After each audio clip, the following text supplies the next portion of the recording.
So welcome everyone. This is our Paradise in Panama live event or webinar.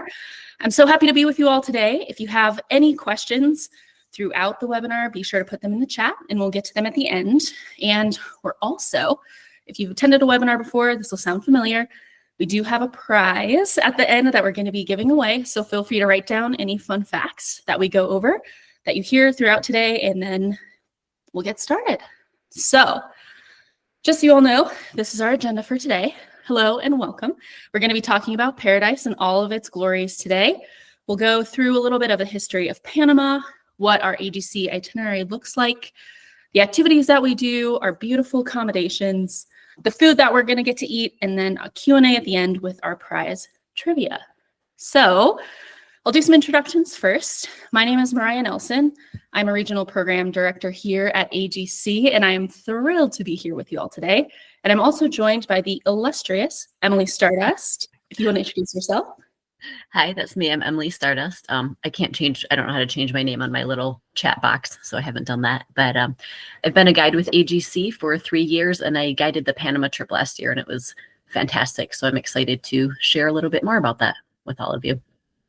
Yeah, thank you. So Emily and I will be talking about how incredible Panama is, and we'll be reminiscing a little bit so you all can live vicariously through Emily's experiences.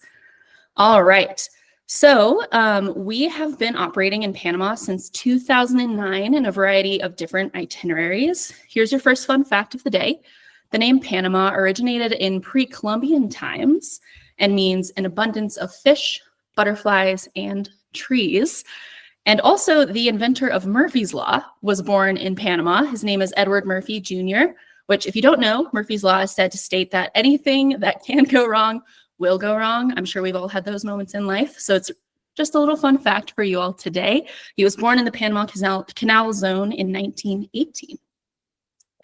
Okay, moving forward, just so you all know, we do have 3 exciting dates coming up for 2025 that this trip is offered.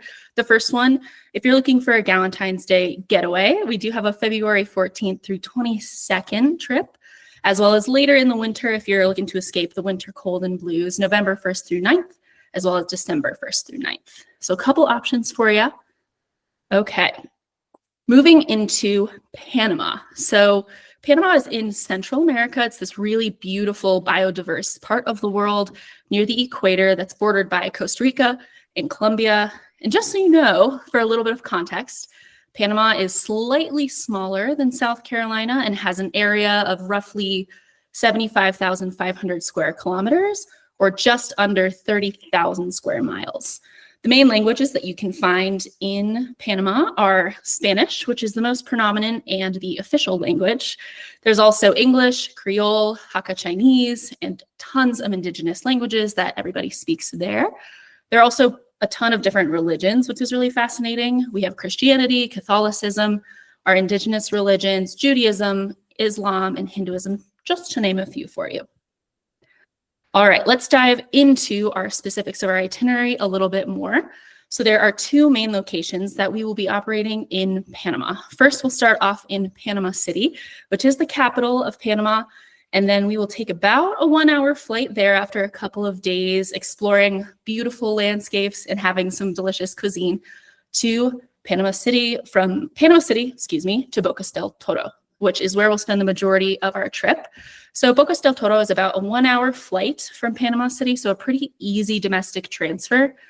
And a little bit more history about Bocas del Toro in particular. There are several versions of the original name and a bunch of different opinions on where it originated from.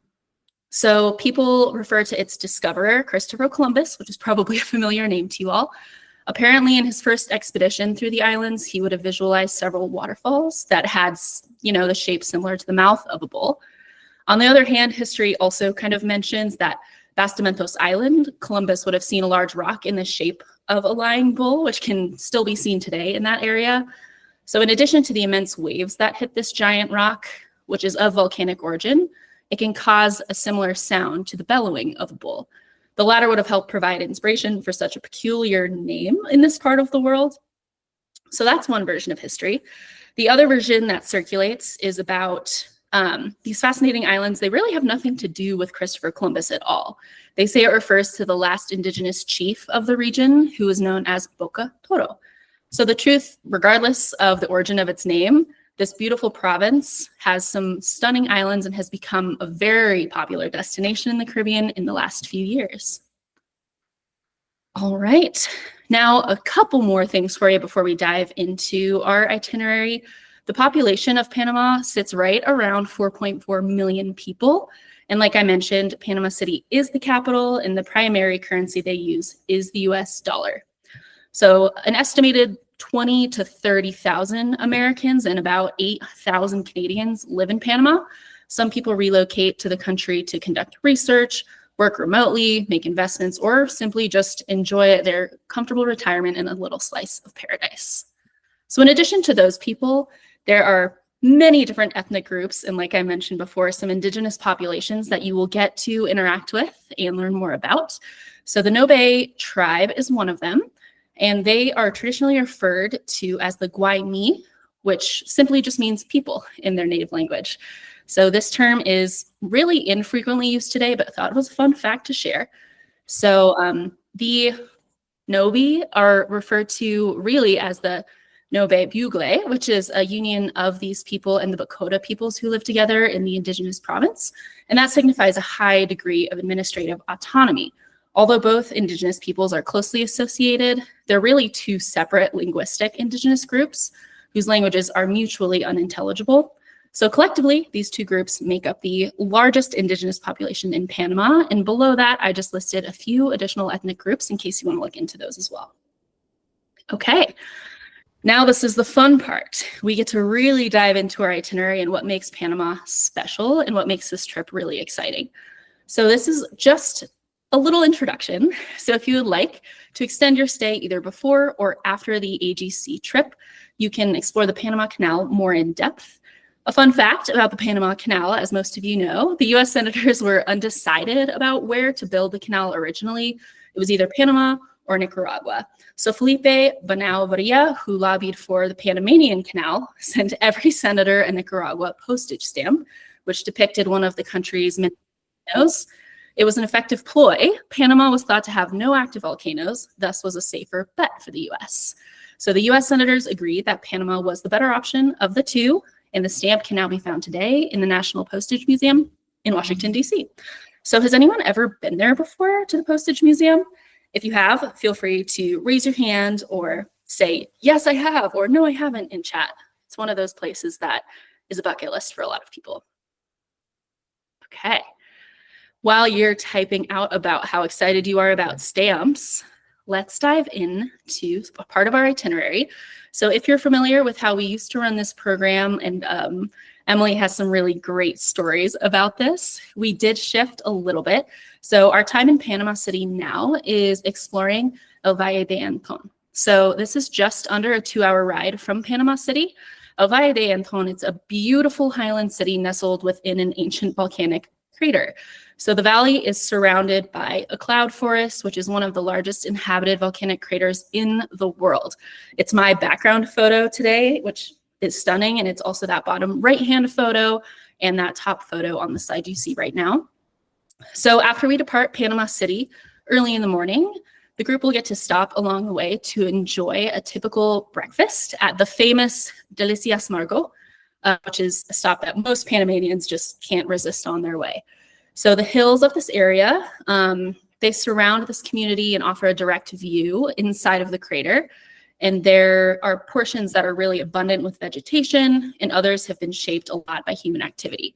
So on this day, we'll explore the mountain community, we'll do some hiking and learning about the geological significance, study some ancient petroglyphs, and really relax in some hot springs with some natural clay masks to restore your skin before you head off to your next day in paradise. After this day, you'll also have the opportunity in Panama City to prepare and enjoy a local meal. So this is significant and really important to Panamanians and their culture. So they believe that through preparing a simple meal, people get to know each other really well, what separates and unites them culturally, and ultimately it allows everybody to dive more deeply into what we all have in common as the human race. So just wanted to do a little highlight on a couple of those days in Panama City. before we head over to Bocas del Toro. Okay, so on these next few slides, we just really wanted to highlight how biodiverse and some of the highlights that exist in Panama. So you'll see a bunch of pictures that are taken directly from Panama in our trips in the past. And if you're a birder, you love wildlife, you love flowers, this could be the destination for you. So something to note is that Panama actually has more bird species than the entire continental USA. There are 986, so almost 1,000 recorded bird species in Panama, surpassing the US, which only has 914. So Panama, especially in the past decade or so, has become a huge destination for birders. So if any of you are birders, the next few slides are going to be very exciting for you. So this next one, I just wanted to highlight a few of the common birds that you'll see. There's cormorants, harpy eagles, pelicans, plovers, and my favorite, and it's a really fun word too, is the resplendent quetzal, which is also the national bird of Ecuador. Not only are birds incredibly important and a huge part of Panama, there are monkeys galore. So talking about beautiful wildlife that we don't typically get to see in the wild in the US, Panama has at least 6 monkey species that are native to that country. There's the mantled howler, the Panamanian night howler, black-headed spider monkey, the white-faced capuchin, tamarin, and squirrel monkey, just to name a few. And we've also included a photo of a participant kayaking down the water with a monkey just coming by to say, "Oh, hello, nice to see you, welcome to my land." A nice Panamanian greeting for this tourist right here. So we're not just gonna stop at monkeys, we're actually gonna show you some photos of sloths as well. So sloths are native to Panama, and sloth is, the Spanish word for sloth is perezoso, which means lazy. So being familiar with them, sloths sleep for about 15 hours a day.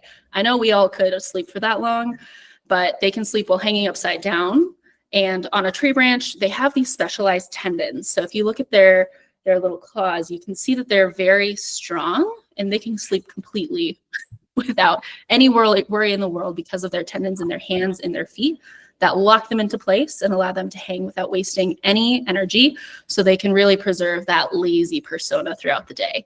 Can I chime in a little bit? Yeah, so it was really great sloth viewing when we were there. We took this little trip down this like kind of small canal when we were on the islands, and we probably saw, I would say, a dozen sloths or so.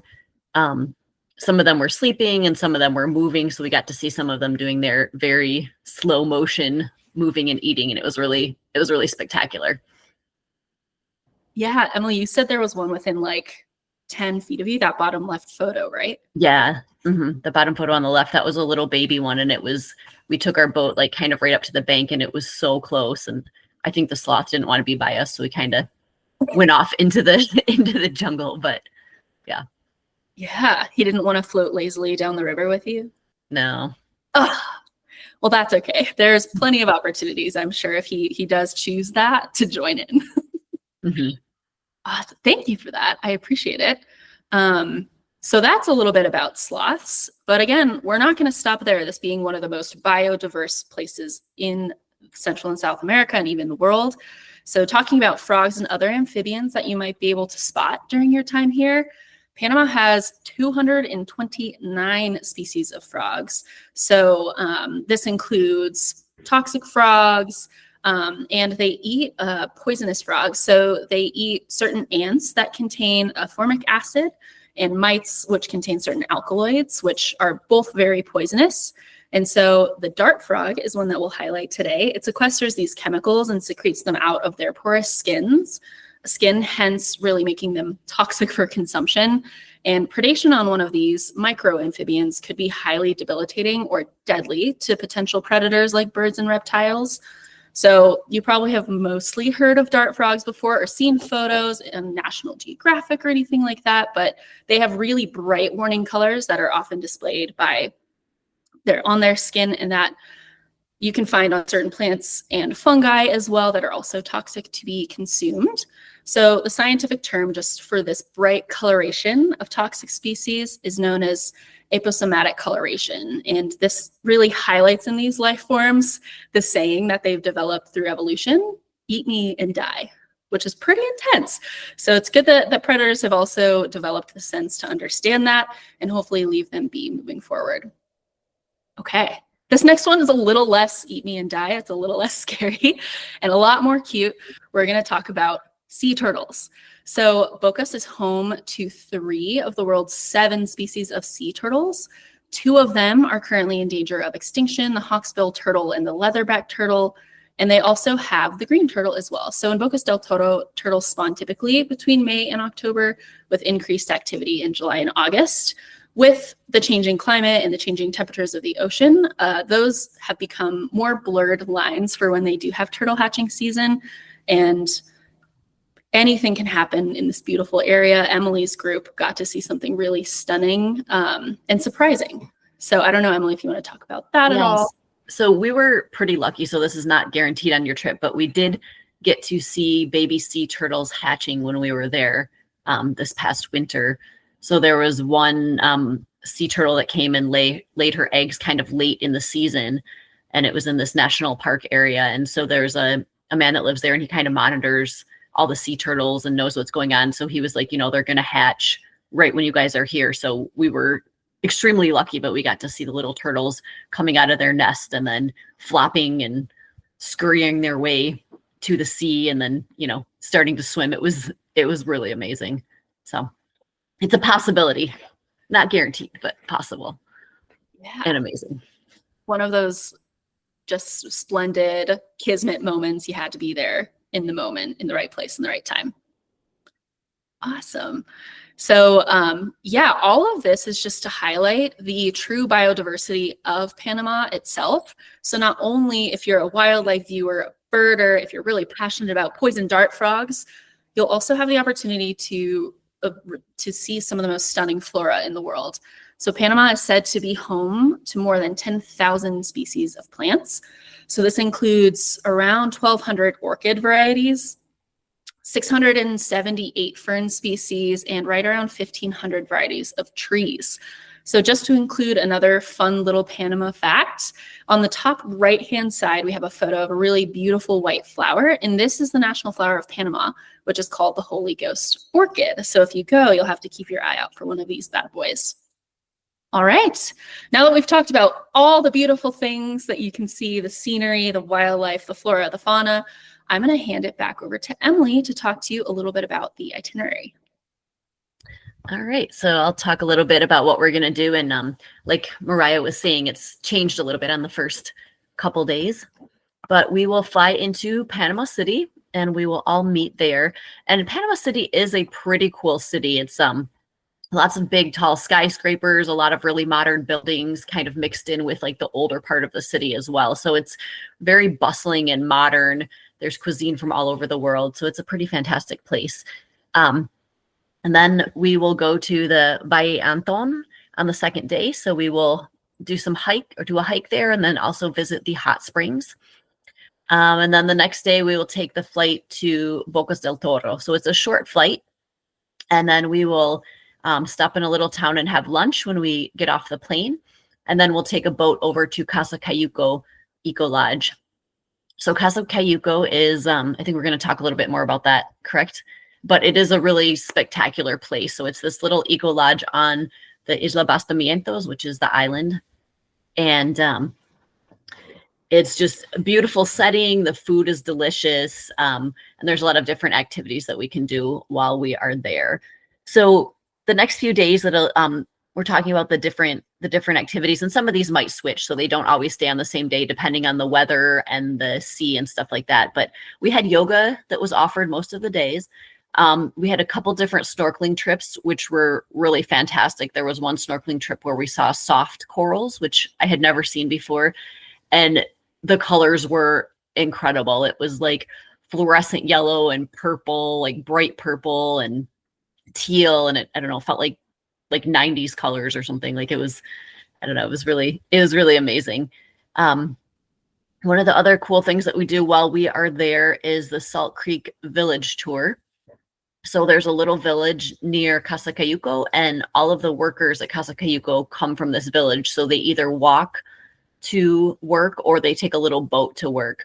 So we go into this village with with one of our local guides, and he lives there.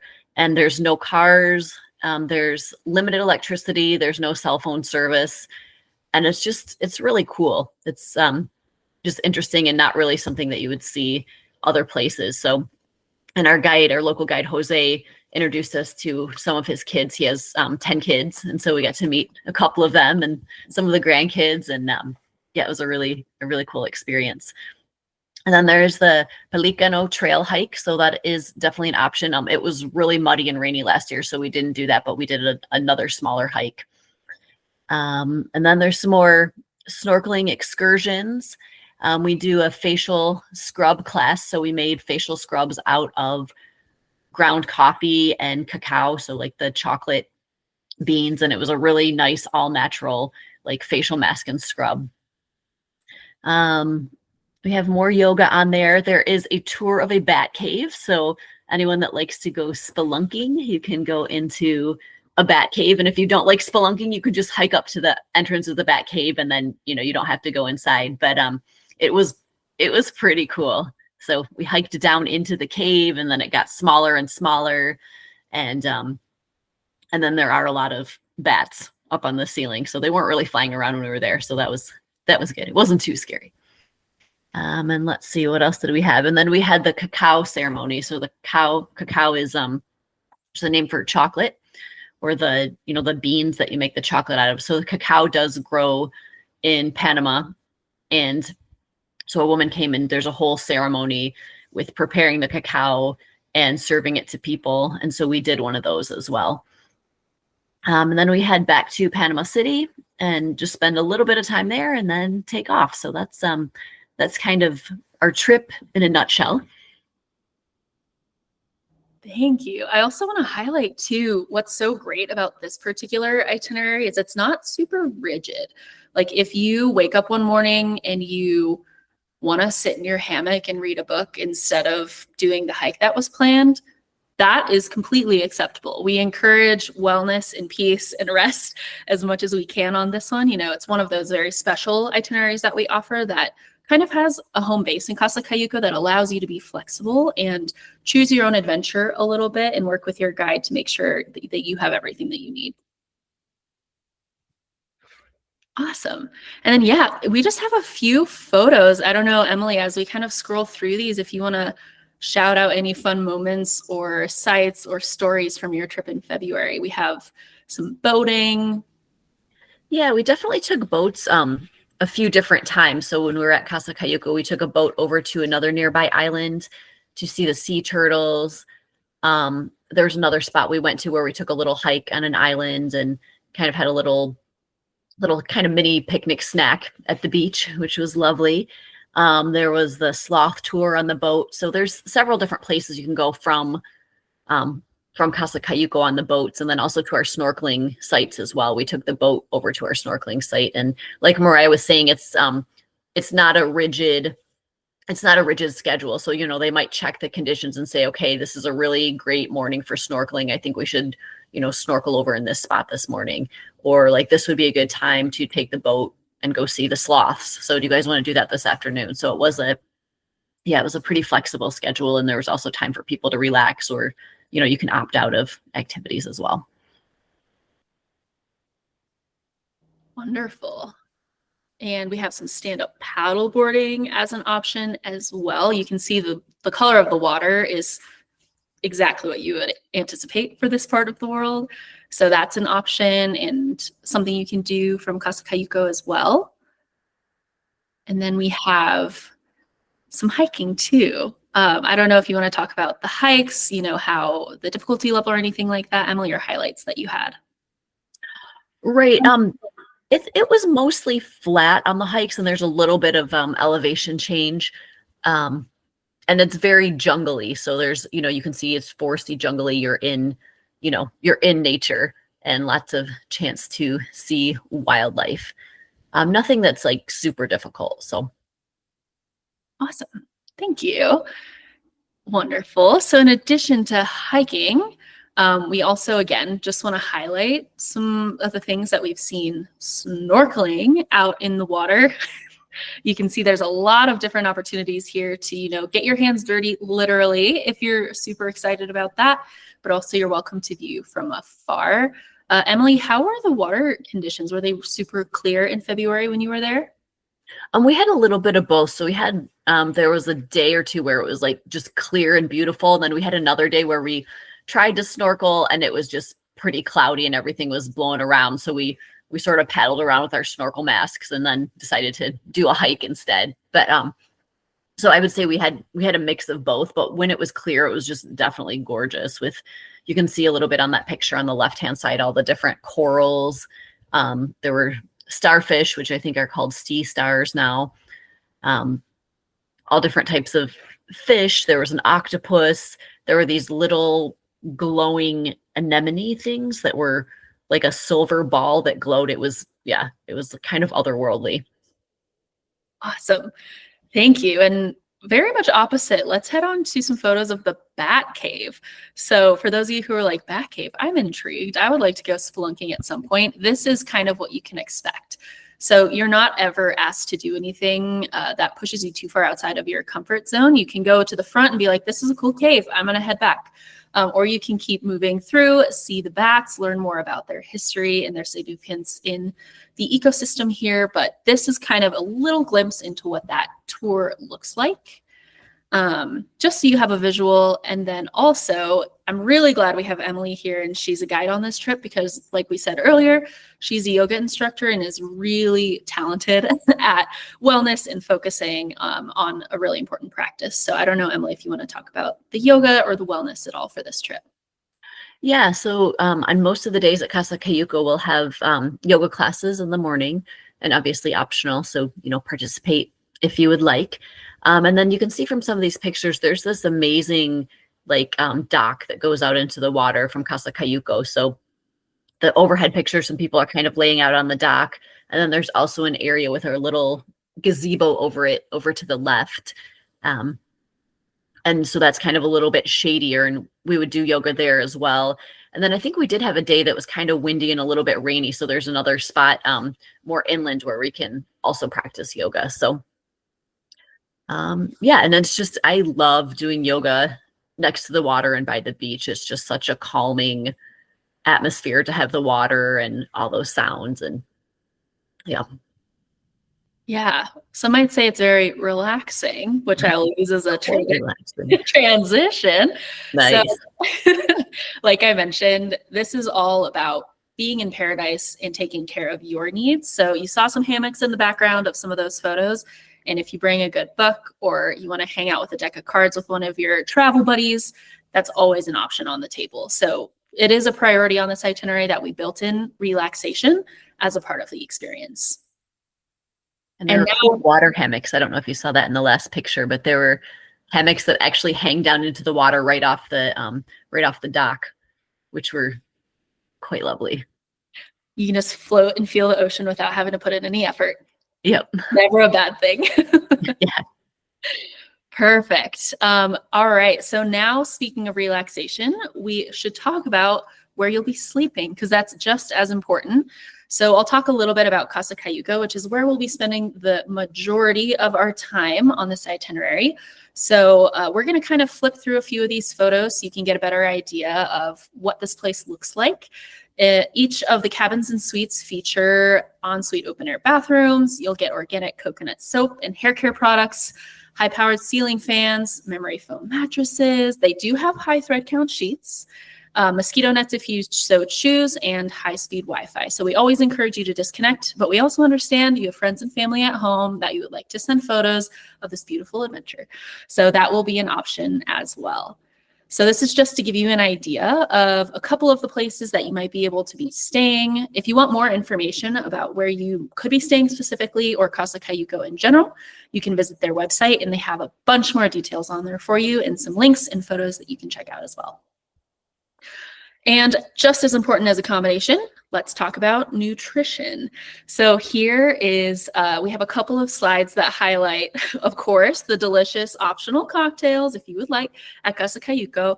We do offer a lot of delicious options at Casa Cayuco that has a lot of fresh food. So just so you know, Panamanian food has influences from Africa, Spain, and indigenous cultures. It's really a fusion of flavors that really your taste buds will be so thrilled and happy with you, and you will feel nourished and powerful to take on every single one of these activities. And there are tons of fresh fruit juice options as well. So Emily, was there a dish or anything in particular that stands out to you from this trip as a highlight? Yeah, let's see. The food at Casa Cayuco just overall was really fantastic. I remember every day at lunch, we would get like a pitcher of some kind of juice with like some kind of fresh fruit squeezed into juice. And then dinner was some type of fish every night. So we had different fish every night, and it was fresh caught. So I remember seeing one of our local guides. We had gone on an excursion, and we come back, and Jose is like scaling the fish for our dinner that he had just caught. So it's very just extremely fresh. Yeah, the fish was delicious, and then the rest of the food, the fruit was really good. I thought it was really good. So yeah, and if these photos aren't enticing enough, all three meals per day are included, as well as an afternoon snack. So the meals, they do have a chef on site, and they are chef's choice. However, we can accommodate any dietary restriction or allergies, and they are very, very proficient in cooking for restrictive diets. So whatever you are needing in the moment, they are happy to accommodate, both for food, and really the Casa Cayuco staff is just incredible. they were incredible. Yeah. Yeah. And they had a little bar too. So you can go to the bar and order drinks, or they had several different types of smoothies that you could get. So just like throughout the day. So the smoothies were really good too. Yeah, wonderful. Sounds like paradise to me. All right. Wonderful. Thank you again, everyone, so much for joining us today. But if you have any questions at all, please feel free to email the office or call us at any time. We're happy to answer those. Thank you, everyone, so much for joining, and hope to see you out there in Panama.